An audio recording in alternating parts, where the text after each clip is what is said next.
सबसे पहले है पाठ से। यहाँ पर पहली हेडिंग है मेरी समझ से का प्रश्न है। नीचे दिए गए प्रश्नों का सबसे सही सटीक उत्तर कौन सा है, उसके सामने तारा बनाइए। पहला प्रश्न है, रहमन जीवा बावरी कहीं गई सरक पताल, आपू तो कहीं भीतर रही जूती खाद कपाल। दोहे का भाव है। पहला विकल्प है सोच समझ कर बोलना चाहिए, दूसरा है मधुर वाणी से बोलना चाहिए, तीसरा है धीरे धीरे बोलना चाहिए और चौथा विकल्प है सदा सच बोलना चाहिए। इस मुहावरे का भाव है सोच समझकर बोलना चाहिए, इसलिए इसके सामने इस तरह से तारा बनाएंगे। दूसरा प्रश्न है, रहमन देख बिडेन को लग ना दीजिए डारी, जहां काम आवे सुई कहा करे तलवारी। इस दोहे का भाव क्या है? पहला, तलवार सुई से बड़ी होती है, दूसरा, सुई का काम तलवार नहीं कर सकती, तीसरा, तलवार का महत्व सुई से ज्यादा होता है और अंतिम है हर छोटी बड़ी चीज का अपना महत्व होता है। इस दोहे का भाव है हर छोटी बड़ी चीज का अपना महत्व होता है, इसलिए इसके सामने इस तरह से तारा बनाइए। खा प्रश्न है, आप अपने मित्रों के साथ चर्चा कीजिए और कारण बताइए कि आपने यही उत्तर क्यों चुने। आप कह सकते हैं कि सोच समझकर बोलना चाहिए, मैंने ये उत्तर इसलिए चुना है क्योंकि रहीमदास जी का कहना है कि हमारी जीभ बिल्कुल बावरी अर्थात पागल जैसी होती है, ये कई बार बहुत कुछ ऐसा बोल जाती है जो नहीं बोलना चाहिए और इस दोहे का भाव यही है। और दूसरे प्रश्न में मैंने हर छोटी बड़ी चीज का अपना महत्व होता है इसलिए चुना है क्योंकि रहीमदास जी ने इस दोहे में बताया है कि हमें कभी भी बड़ी वस्तु की चाहत में छोटी वस्तु को फेंकना नहीं चाहिए, क्योंकि जो काम एक सुई कर सकती है वही काम एक तलवार नहीं कर सकती। मिलकर करें मिलान। पाठ में से कुछ दोहे स्तंभ 1 में दिए हुए हैं और उनके भाव स्तंभ 2 में दिए हुए हैं। अपने समूह में इस पर चर्चा कीजिए और रेखा खींचकर सही भाव से मिलान कीजिए। स्तंभ 1 में मुहावरे दिए हुए हैं और स्तंभ 2 में उसके भाव या अर्थ दिए हुए हैं। मुहावरों को उसके सही भाव से मिलाना है। पहला मुहावरा है, रहमन धागा प्रेम का मत तोड़ो छिटकाए, टूटे से फिर ना मिले मिले गांठ पड़ जाए। इसे मिलाएंगे 3 नंबर से। प्रेम या रिश्तों को सहेज कर रखना चाहिए। दूसरा मुहावरा है, कही रहीम संपत्ति सगे, बनत बहुत बहुरीत, विपत्ति कसौटी जे कसे ते ही साचे मीत। इसे मिलाएंगे दूसरे नंबर से। सच्चे मित्र विपत्ति या विपदा में भी साथ रहते हैं। तीसरा मुहावरा है, तरवर फल नहीं खात है, सरवर पिय ही न पान, कही रहीम पर काज हित, संपत्ति संचि ही सुजान। इसे मिलाएंगे 1 नंबर से। सज्जन पर हित के लिए ही संपत्ति संचित करते हैं। इस तरह से पहले दोहे को तीसरे भाव से मिलाएंगे, दूसरे दोहे को दूसरे भाव से मिलाएंगे और तीसरे दोहे को पहले भाव से मिलाएंगे। अगला है पंक्तियों पर चर्चा। नीचे दिए गए दोहों पर समूह में चर्चा कीजिए और उनके अर्थ या भावार्थ अपनी लेखन पुस्तिका में लिखिए। पहला दोहा है, रहमन विपदा भली जो थोड़े दिन हुए, हित अनहित या जगत में जानी परत सब कोय। इस दोहे का भावार्थ हो जाएगा, इस दोहे के माध्यम से रहीमदास जी बताना चाहते हैं कि बुरा समय आने पर ही हमें पता चलता है कि कौन अपना है और कौन पराया है। और अर्थ हो जाएगा, रहीमदास जी का मानना है कि थोड़े दिन की विपदा भी भली होती है, जो हमें ये बता देती है कि संसार में कौन हमारा हितैषी है और कौन नहीं, अर्थात कौन हमारा मुश्किल में साथ देने वाला है और कौन नहीं। दूसरा मुहावरा है, रहमन जिह्वा बावरी कहीं गई सरक पताल, आपू तो कहीं भीतर रही जूती खाद कपाल। इस दोहे का भावार्थ हो जाएगा, रहीमदास जी बताना चाहते हैं कि इस संसार में सारे अनर्थों के लिए बिना सोचे समझे किए गए व्यर्थ प्रलाप ही कारण है। बातों से बिगड़ी हुई बात बन भी सकती है या बना बनाया काम बिगड़ भी सकता है। अर्थ हो जाएगा, रहीमदास जी कहते हैं कि जीवा अर्थात जीभ पगली है, उल्टा सीधा कहकर आराम से मुंह के अंदर पहुंच जाती है, लेकिन उसका परिणाम सिर को भोगना पड़ता है, जूतों की मार सहनी पड़ती है। जीवा अर्थात जीभ को काबू में रखना चाहिए, नहीं तो उसका परिणाम भुगतना पड़ता है।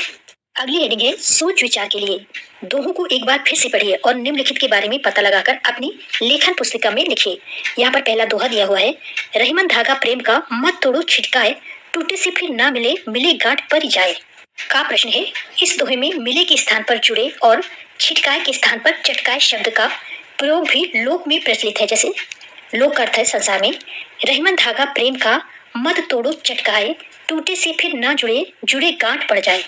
इस दोहे में यहाँ पर मिले मिले लिखा हुआ है और इसकी जगह पर यहाँ पर जुड़े जुड़े लिखा हुआ है। इसी तरह से यहाँ पर छिटकाए लिखा हुआ है और यहाँ पर इसकी जगह पर चटकाए लिखा हुआ है। प्रश्न में आगे है, इसी प्रकार से पहले दोहे में डारी के स्थान पर डार, तलवारी के स्थान पर तलवार और चौथे दोहे में मानुस के स्थान पर मानस का प्रयोग भी प्रचलित है। ऐसा क्यों होता है? ऐसा इसलिए होता है क्योंकि हमारे देश में हर गली मोहल्ले में बोली बदल जाती है, इसलिए शब्द भी थोड़े बदल जाते हैं। उत्तर में आप इस तरह से लिख सकते हैं, डारी के स्थान पर डार, तलवारी के स्थान पर तलवार, मानुष के स्थान पर मानस आदि शब्दों का प्रयोग इसलिए होता है क्योंकि हमारे देश में हर स्थान की बोली अलग अलग है। थोड़ी सी दूरी या स्थान बदलने पर शब्द थोड़े से बदल जाते हैं। खा प्रश्न है, इस दोहे में प्रेम के उदाहरण में धागे का प्रयोग भी क्यों किया गया है? क्या आप धागे के स्थान पर कोई अन्य उदाहरण सुझा सकते हैं? अपने सुझाव का कारण भी बताइए। इस दोहे की बात की जा रही है रहीमन धागा प्रेम का। यहाँ पर प्रेम के लिए धागे का प्रयोग क्यों किया गया है? उत्तर इस प्रकार होगा, कवि ने प्रेम के टूटने को धागे द्वारा इसलिए दर्शाया है क्योंकि धागा एक बार टूट जाए तो उसे जोड़ने के लिए गांठ लगानी पड़ती है। ऐसे ही प्रेम संबंधों में दरार आ जाए तो भले ही उन्हें फिर से जोड़ दिया जाए, परंतु मनमुटाव रह ही जाता है। इसे हम अन्य उदाहरण द्वारा भी समझा सकते हैं। जैसे आप कह सकते हैं, एक टूटे हुए लकड़ी के डंडे को प्रयत्न करके यदि फिर से जोड़ा जाए तो हम पहले की भांति उसका प्रयोग नहीं कर सकते, हर बार ध्यान से प्रयोग करना पड़ता है। दूसरे प्रश्न में फिर से एक दोहा दिया गया है, तरवर फल नहीं खाते है, सरवर पिया ही न पान, कही रहीम पर काज हित, संपत्ति सच ही सुजान। इस दोहे में प्राकृत के माध्यम से मनुष्य के किस मानवीय गुण की बात की गई है? प्रकृति से हम और क्या क्या सीख सकते हैं? इस दोहे के लिए प्रश्न पूछा गया है, इस दोहे में प्राकृत के माध्यम से मनुष्य के किस मानवीय गुण की बात की गई है? प्रकृति से हम और क्या क्या सीख सकते हैं? उत्तर में आप लिख सकते हैं, प्राकृत के माध्यम से इस दोहे में मनुष्य के मानवीय गुण की बात की गई है कि जैसे पेड़ अपने फल नहीं खाते, सरोवर अपना जल ग्रहण नहीं करते, ऐसे ही सज्जन धन का संचय स्वयं के लिए ना करके दूसरों की भलाई के लिए करते हैं। यहाँ पर आगे प्रश्न है कि प्रकृति से हम और क्या क्या सीख सकते हैं?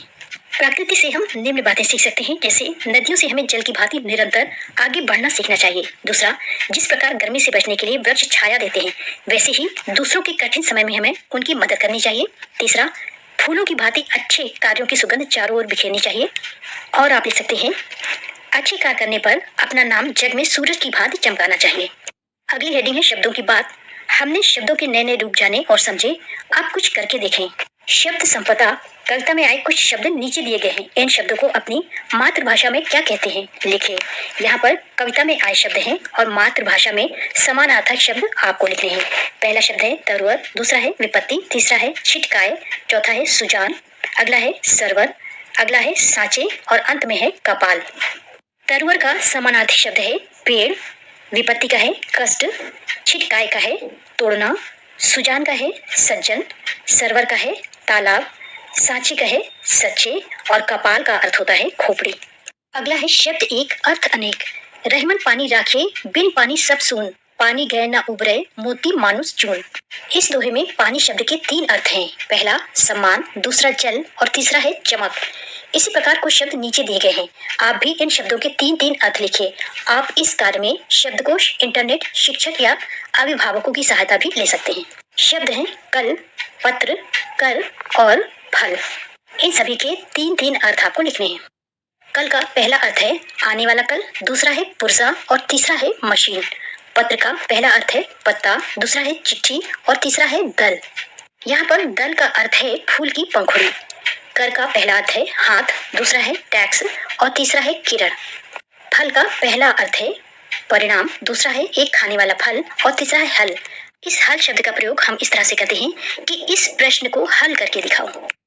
अगली हेडिंग है पाठ से आगे आपकी बात। रहमन देख बड़ेन को लग न दीजिए डारी, जहाँ काम आवे सुई कहाँ करे तलवारी।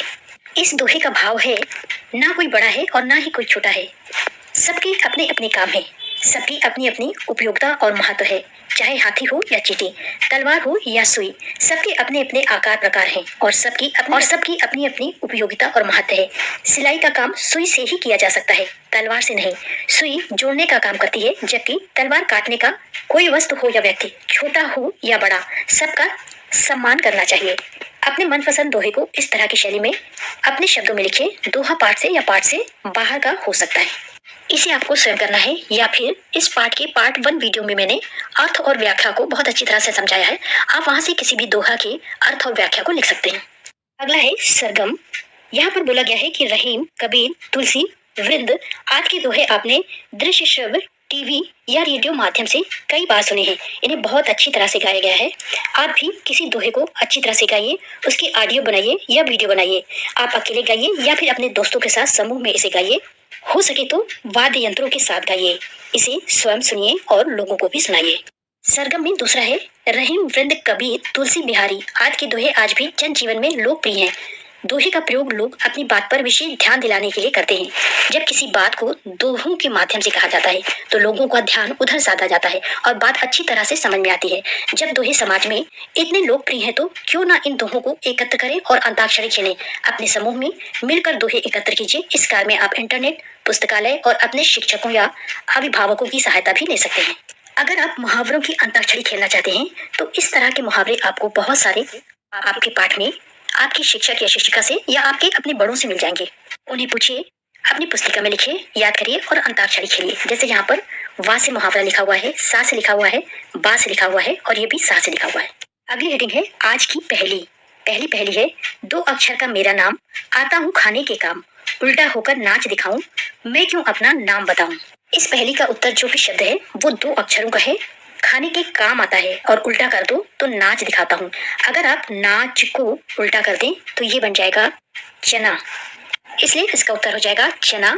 इधर से आप पढ़ें तो हो जाएगा नाच और इधर से पढ़ें तो ये हो जाएगा चना। दूसरी पहली है, एक किले के 2 ही द्वार, उसमें सैनिक लकड़ीदार, टकराए जब दीवारों से जल उठे सारा संसार। आपने माचिस की डिबिया देखी होगी जिसमें इस तरह से 2 द्वार होते हैं जहाँ से इन तीलियों को निकाला जाता है। यहाँ पर सैनिक लकड़ीदार बोला गया है इन माचिस की तीलियों को।